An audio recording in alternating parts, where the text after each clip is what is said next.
Hello, everybody. Welcome to another week. This week is a quick update week. First of all, I want to give a big shout out to my patrons that have continued to support my Inkscape work. I want to give a big notice for tomorrow. I'll be giving a talk at Libre Planet, which I'm pretty excited about. And it's just to say it's been a pretty busy week. A bit stressful, actually. At the start of the week, I had the intention of working pretty much the entire week on the extensions manager. I received a pretty, should we say, a thorough critique from a number of individuals about the way in which the extensions manager works, which I've basically been working on all of the problems. The problem with the extensions manager is that whenever you install software onto a person's computer, you have to be a lot more careful about, are things vetted? Is the code considered to be safe? How much responsibility does the developer have versus the user? And the extensions manager was, it had some of the checks required to do, the safety checks, but a lot of them were just telling the user, hey, this thing isn't validated, like we haven't checked it at all. So I spent the first part of the week tightening up the extensions manager itself so that it will only install packages that have been validated in some way. I'm going for a peer review model.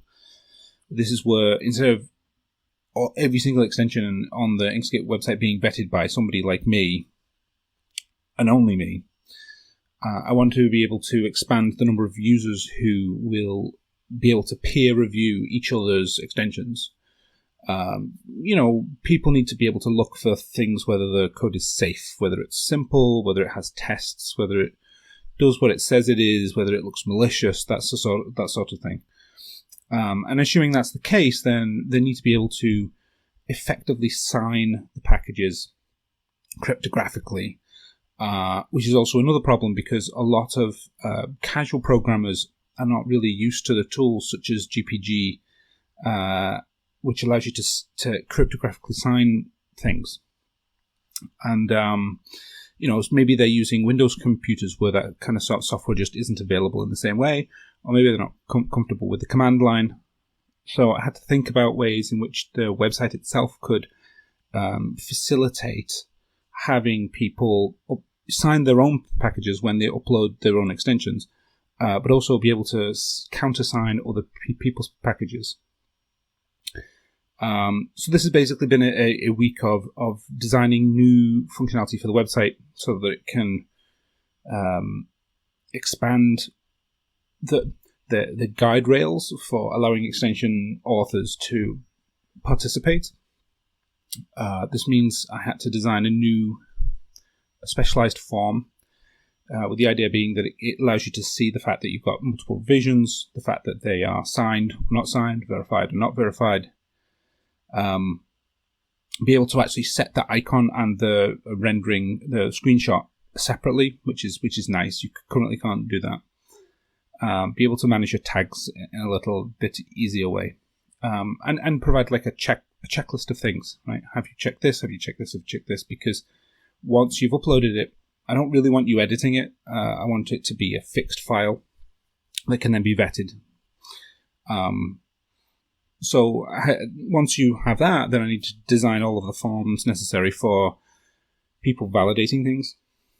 And then I had to think about so we've got the idea of, signing things, and the web server currently already does checking for whether your cryptographic signatures are valid.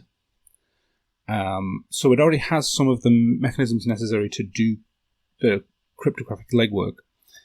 And so I'm currently doing designs on how you can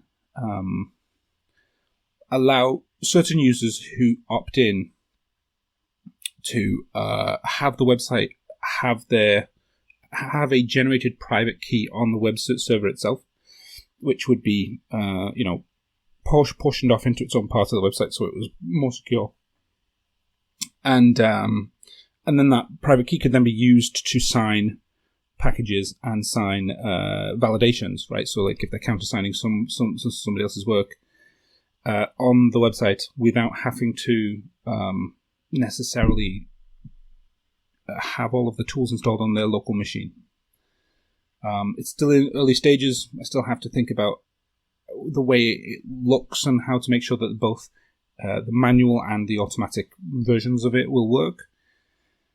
But the TLDR is that we want a process for extension authors to submit extensions to the website, and then the extensions manager extension can then download those safely, right? So there's a whole process of going from the author's computer to the user's computer through some peers who have validated that the software is good and not malicious and, does what it says it does.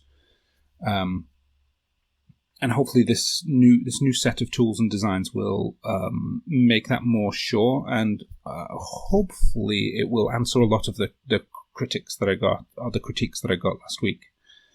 But apart from that, I've missed a couple of days this week. I've been a bit sick, so apologies to everybody. And I think that's about it. I haven't really worked on anything else this week.